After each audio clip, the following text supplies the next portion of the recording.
Jai Sriman Narayan. Jai Sriman Narayan. Jai Sriman Narayan.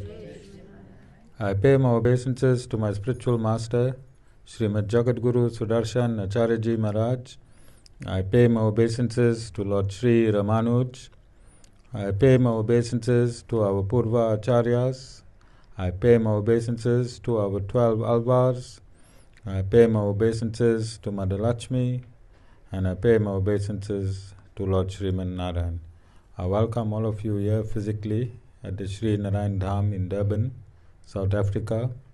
I welcome those that's watching this discourse locally, nationally, and internationally. And I welcome in advance those that's going to be watching this discourse when it is posted on YouTube and the various groups from around the world subsequently. Today is day 2 in the month of the Ramanujans, created and originated from the Sri Narayan Dham here in South Africa. This is in commemoration of the 1005th birthday of Lord Sri Ramanuj. It also is of great significance to the Sri Narayan Dham because my own Guru left his mortal coil on the 22nd of May 2007 and he was born on the 27th of May 1937. So these dates, together with the Sri Narayan Dham being inaugurated as per the Pancharatra Agama on the 5th of May 2019. And then we have a whole list of birthdays. Yesterday was Vasudeva Ramanuj and tomorrow is Vishvadhar Ramanuj birthday. So some of them are taking a freebie in this month of Ramanujans. Our reason for having a 22-day marathon satsang is to put into practice the instructions of both my own Guru, Swami Sudarshan Acharya Maharaj, and Lord Sri Ramanuj 1,000 years ago. My very first instruction from my own spiritual master was to create a divine society. Full stop. Not a divine Hindu society or not a divine Sanatan Dharmic society, but to create a divine society. And when I analyzed this very deeply, it meant an inclusive society. An inclusive society, inclusive of all races, all religions, all cultures, all traditions. And only when all is embraced can the society become divine. Then Lord Sri Ramanuj's equality for all. I synthesized my Adi Guru's instructions together with my Siksha Guru's instructions, and this gave birth to the month of the Ramanujans. We started the month of the Ramanujans on the 5th of May 2020 in the midst of COVID-19. Notwithstanding COVID-19, with those of us that were resident here,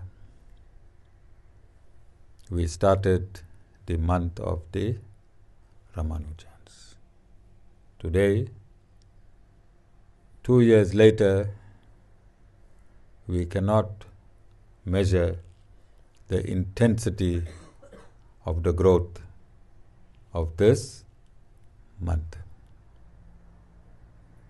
From an empty hall with only myself, Mataji, Sherwin, and our builder and our caretaker, today we have all the major religions, politicians, and people from various walks of life that has enmeshed themselves in this phenomena of oneness.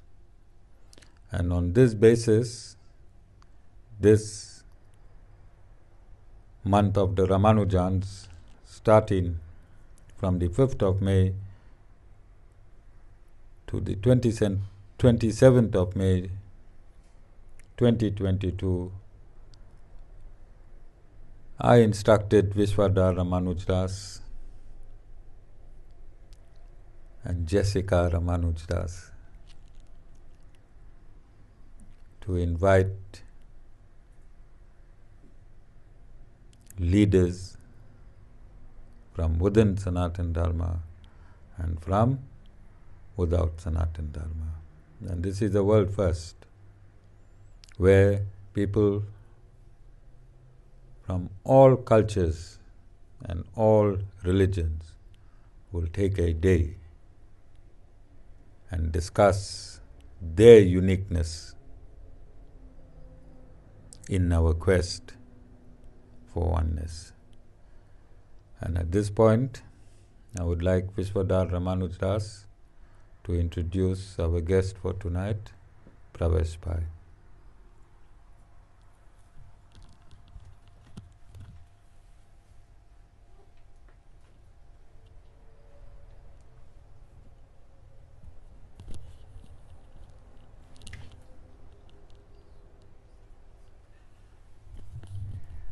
Jai Shri Narayan. It gives me great pleasure to welcome Pravesh Bhai from the, so I get the name right, this Swayam Sevak Sangh, and he's here to discuss his organization and a little bit about what they do, what their vision is, what their contribution to society is, and just his overall outtake on Sanatan Dharma as a whole and where his organization fits in.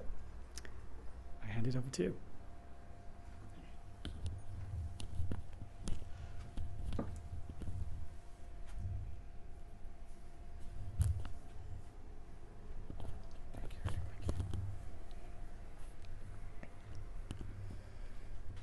Shri Om Narayan to all the loving devotees. My respected pranams to this illustrious Sampradaya lineage of our Vedic tradition. It is always pleasing and very heartwarming when I'm in the midst of such atmosphere of spirituality of this nature. As a hardcore Hindu myself, I take such types of experiences very personally. Once again, I want to thank you all for allowing me an opportunity to be part of the celebration during the month of May. My discussion, my dialogue will be based on 3 aspects. This amazing experience that you have here, second part is where we come from, as Yatinji has mentioned, who we are. I feel that many people do not know us as well. And thirdly, to talk about the challenges within our society and how we as a whole team are confronting it. So, it's very interesting that I can see the lights of cars driving past, and that's M19. For a few years I drove past here, and for me, when I spot anything from a Vedic culture, from a Hindu culture, it touches my heart and I want to make contact. So for a long time I used to drive up and look on the top, and I would see these beautiful depictings of the deities around here. And also I also observed the banana leaves that around here, and often wondered, about this place. It appeared very difficult to get to. And when you come on this side, then you can't see it at all. So you wonder where this place is. It's a very interesting, at least, observation that I made. And for some divine intervention, Yatinji, and of course through Prinda's father, we met and then we made this connection and had this opportunity to come here. So it's an interesting twist to this entire thing. So I want to say that in my first part, from what I've observed, from what I've seen, from what I've heard, such type of vibrations that you are emitting here is so desperately needed by society as a whole. As it was rightly said, it's not only Hindus. It is for every human being, every being, whether it's the dog, Lakshman, or whether it is a goat. This being of this oneness, this feeling of the self is what emits here, is what the ultimate experience. And fortunately, those who have already made contact, already have connected themselves, have come to that realization. So the role that you guys are playing as a team under the Guruji's guidance and his kripa, you have been very fortunate. And you know, when we believe in our Hindu karma, theory of karmas and our law of reincarnation, then you can put those things together. It was pleasing to note that your focus is very, very highly spiritual in nature. And that is a very important thing that many of us perhaps have not come to realize, because so many of us are still in the maya of this physical world and so thick in the maya in it that we can't even see it and missing out on this birth to realize the greatness. So I want to say that it's pleasing to note in the last few years, as has been described, so much of development in so many areas has been made and connected with so many other people across the spectrum, whether it is of other faiths and different, that itself has to be, we have to make that connection. It's pleasing to note that from a Sanatan point of view, that this is happening so that we can offer our great Vedic tradition to people who may not have had and now have a connection with it, especially from people whose spiritual experience and religious experiences are very different from us. So that's the first part of what I'd like to say. And really, it's beautiful to be in a place. I was so amazed at the setup. One who never thought this. I would like to tell many of our friends and family that they should come as a yatra here, come to this place and enjoy that experiences and get this feel of something that suddenly there's a sort of a, an oasis in the middle of everything. You find something so beautiful like this. So I want to thank all for having creating such an experience in our midst. My second part, I am, and I don't like to say this, but just to get in perspective, president of World Hindu Foundation, which is actually in the absence of Vishwa Hindu Parishad. Now, I don't know how many of you would know about Vishwa Hindu Parishad. Have you heard of Vishwa Hindu Parishad? In English, it's called World Hindu Council, because Yatinji has said that I would share where we come from. So have you heard of that? Okay, no, that's fine. Have you heard of the RSS, the Rashtriya Swayamsevak Sangh? Ah, okay. Anybody else? Okay. Now, this is a very interesting thing because I'd like to even say it very positively about it. Rashtriya Swayamsevak Sangh, which means National Volunteer Movement in India, was founded in October 1925 on Vijay Dashmi by Dr. Keshav Baliram Hedgewar. Dr. Keshav Baliram Hedgewar, way back now in 1935, 1940, came to the realization that Bharat India will soon gain its independence. It was about that time. And of course, in 1947, 1948, it did get it independent. But he also reflected that after its independence, will India still be exposed to the Mughals who ruled India for 800 years? Will it still be exposed to the 200 years of the Christian that ruled India? So for almost 1,000 years, India was ruled by foreigners. And that too because of the nature of Hindus. To a large extent, Hindus were quite disorganized, quite ununited. Well, there may be some unity about it, but to a large extent, not organized as a Hindu society, which made them very vulnerable to foreign forces. And that in itself changed the minds of so many of us. If you go around to Hindus, many of them sometimes don't know anything about Hindu Dharma, Sanatan Dharma. They don't know nothing. If you ask many of our people around, they only know about fasting and they think fasting is just keeping off meat. They know about Krishnastami and Ramnavami and Shivratri, and every 364 days after that, life is as normal. Now with yoga and meditation and pranayams, slowly it's picking up. But the large number of us have been prone to conversion, have been forced by other faiths, etc., through their own sense of weakness. So with that in mind, Dr. Hedgawar said, we have to organize our Hindu society. So the RSS since then till now is the largest volunteer movement in the world. Now, as part of our Hindu tradition, we don't go out advertising. So that's why perhaps many of you don't know. Like you guys have running a satsang, yeah, which is bhajans, etc. We run a thing called a shaka. Shaka is a Sanskrit word which means branch. A branch of Hindu society. What happens there? There, our guru is not a human being. Because Dr. Keshav Baliram said, he is vulnerable to faults. They should be a perfect, and that was a Bhagavad Dvaj. You will know that, I'm sure you know it's orange. It is the one Lord Hanuman uses. I'm sure you come across it's a zigzag saffron color. That is a symbol of we use that as a symbol. So what happens? In India, it happens every day for 1 hour. In South Africa, because of the distances, etc., we have Shaka once a week. And the gentleman up there was there and had noticed what we do. We are very strict about this is all based on the fact that we have to organize our Hindu society. That our Hindu society must become a little bit more serious about who they are. They must be able to offer themselves productively to society. How we do that? We line up in strict lines. We hoist the Dvaj.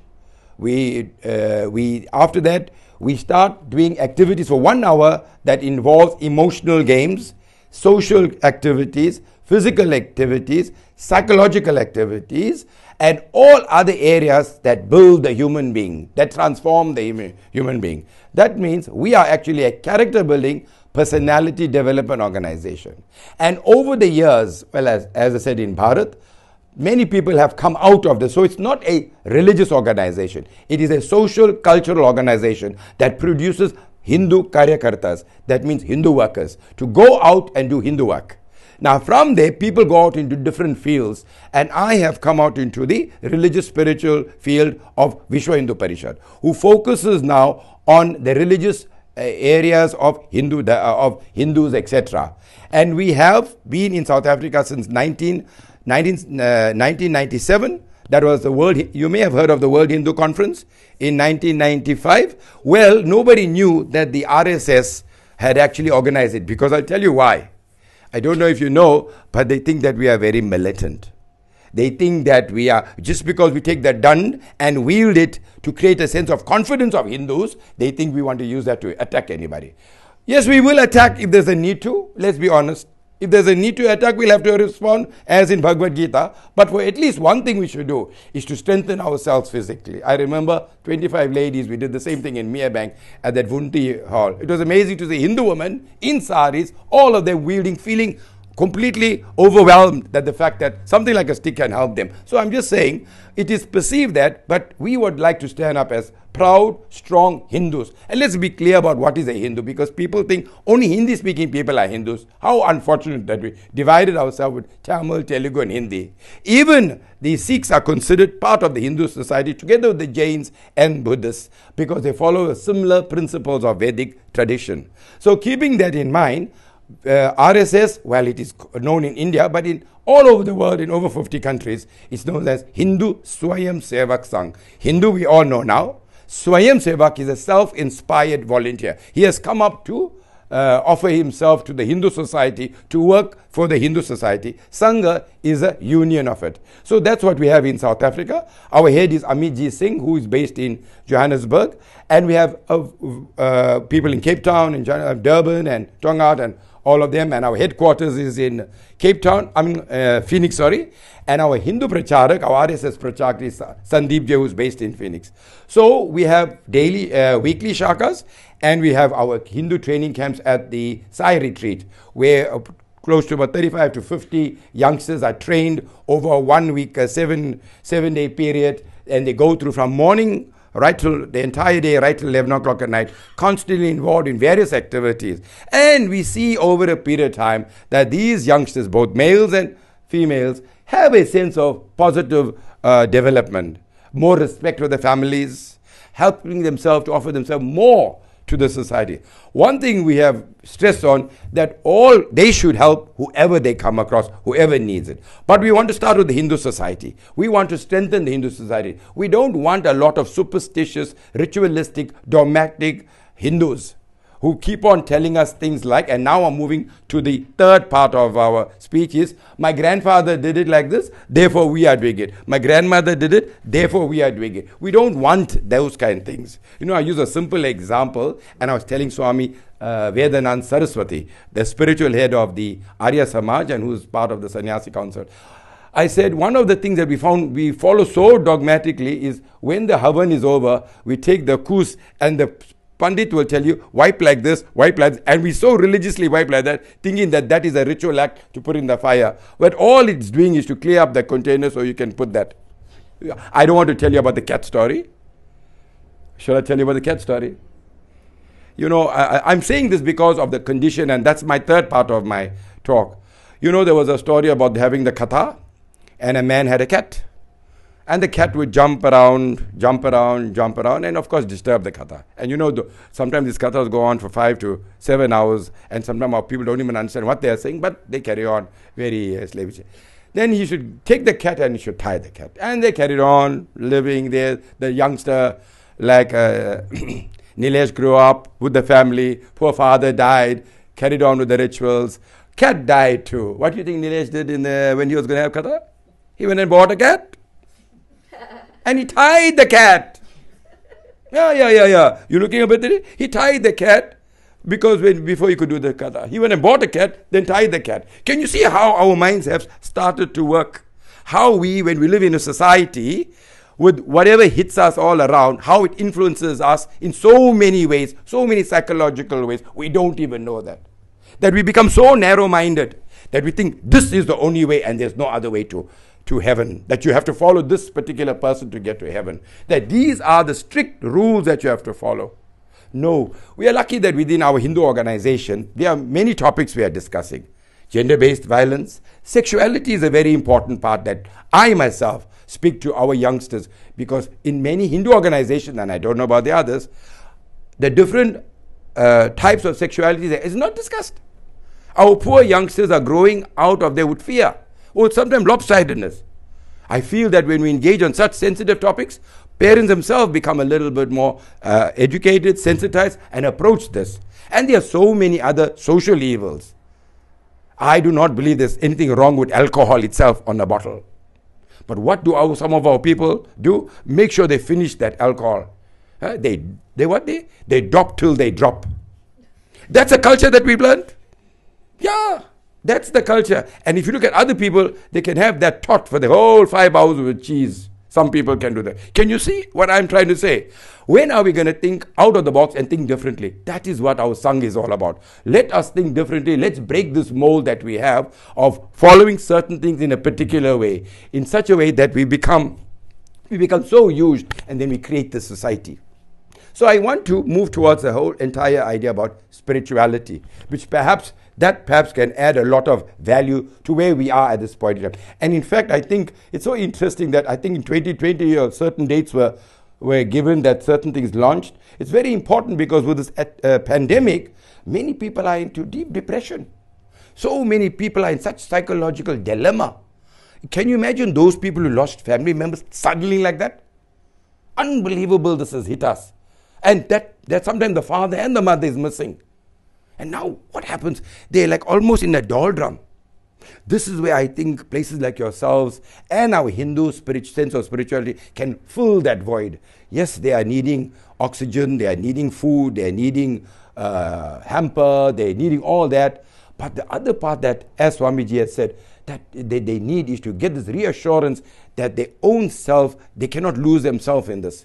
They've lost their parents, but you can't afford to lose themselves. And this is the role that organizations like yourselves can come. Because this is ultimately, I think and I think some of you have already delved a little bit into our Vedic traditions, nothing more is the journey within to find the self. And many of us are missing that very important part about the journey. Because sometimes we are looking at the journey out there. We think it's there, and we know that it's not there, but it is in here. And we have this power, we have this mighty potential within us to realize this. Because all of us know that within Hindu Dharma, the ultimate is to self-realize God. To self-realize. I find that a fascinating idea, that as a teacher myself, you realize how a child self-realizes as he goes along. All the teacher is doing, just guiding, and the child realizes.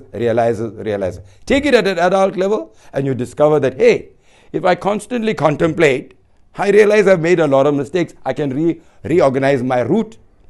At least if we come to that realization. So organizations like yourself and so many other organizations are doing this type of work to suddenly ignite it. So therefore, I have great respect for all those who come from the Sanatan tradition, who, of course, have survived over 5,000 years. There has to be something very genuine for it to have come to this point, for us to be here. We could have easily dropped like the Roman thing and the Egyptian civilizations and so many things. But there has to be something that's potent in there that has carried it to where we are. We owe it to all our ancestors that we can take it to that. Also to realize the value of who we are and our Atman. The value of this. This is where because we don't see it, we don't think it exists. But I've observed that a few of you have had beautiful experiences that you can come to that and do not waste this life. This life is too precious for us to let it just go by. So I just thought I'll share these few thoughts with you, that yes, we'll embrace everybody and anybody, and those who do not want to, it's because of facts of lack of consciousness. I think so. Awareness. It's all based on this idea of consciousness and awareness. And if we raise our level of awareness, then at least we will help ourselves to raise our level of education, our level of life. You know, I have often met people, and it's interesting. That's how some of us have certain perceptions of who and what they are. And yet, a simple, I just came across, it was a beggar that was an old man today. And I looked at him and I thought to myself, he's a big man. And he was on the road begging, and I'm thinking to myself, where could his family be? Where is he staying? How can a man like this beg? But if you think about it seriously, we all have our own route to take. And that man may have something that we connect with him, may have something very special. But just because he's out there, we think, he's not worth 2 cents. And then we just ignore. I feel that's sad that when we see people, simple people, so to speak, we tend to ignore, but we love the one that glitters. And all that glitters is not gold. We know that, isn't it? So once again, on behalf of our organization, running as World Hindu Foundation and Vishwa Hindu Parishad in South Africa, and Hindu Swayam Sevak Sangh, we want to extend our friendship, all our workings with organizations like that to further this, so that we can build friendship, and as we have been doing in our country with all Vedic tradition organizations. And of course, our concern is to strengthen our Hindu society, so then it can serve the entire broader Hindu society. So with that word, I want to once again thank very much Yatinji and Guruji and all the members for allowing me to share a few thoughts on today. Namaskar. Thank you very much.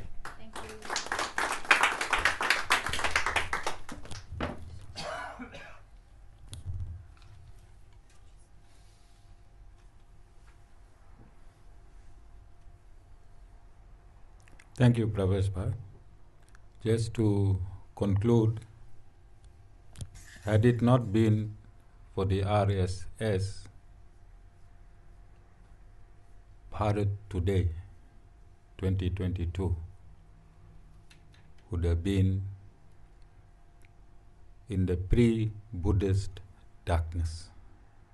It is the RSS that has produced Sri Narendra Modi, Sri Amit Shah, and the entire think tank of the BJP government in India are bona fide members of the RSS, coming from the ground right up to the top. This current BJP government is the political wing of the RSS, and that is how powerful one man's ideology has turned the entire Bharat. Bharat is our spiritual home. The spiritual pulse beats in Bharat and in concentric circles. It permeates this universe. And I am grateful for my very first guest to have brought that perspective in the dimension that we are now vibrating in. So Pravesh Bhai, thank you. I thought I'll find a few contacts. I was worrying Jessica, my public relations, to get me involved with the Indian Consul General so I could find and connect to the RSS in India. India has sent me my own RSS in South Africa. So, on the spiritual side, nothing is a coincidence. Pravesh Bhai, his time was to meet today. And the Lord has made that possible. Again, this great journey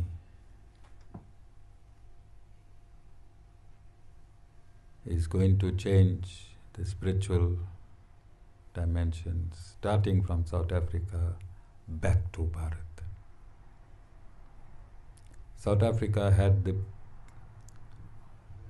highest Indian community. I think America is superseding us now because of computers. So it is only right that we start again in South Africa. Pravesh Bhai, I'm South African fully. I do not understand Hindi. I do not understand Sanskrit.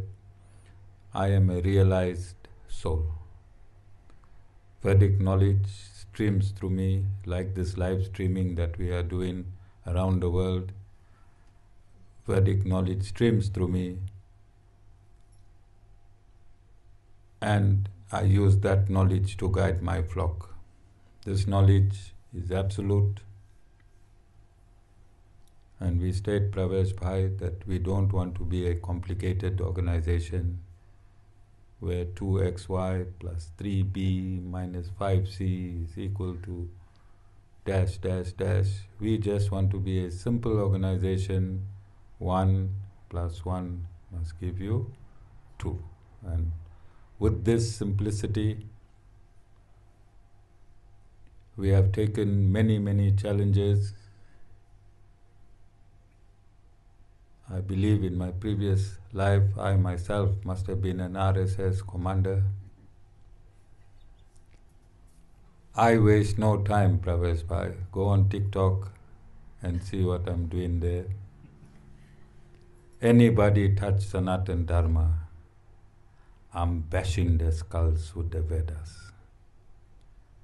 Militantly, any religion, any person, any organization, you touch Sanatan Dharma, you touched me, and now you're touching the RSS.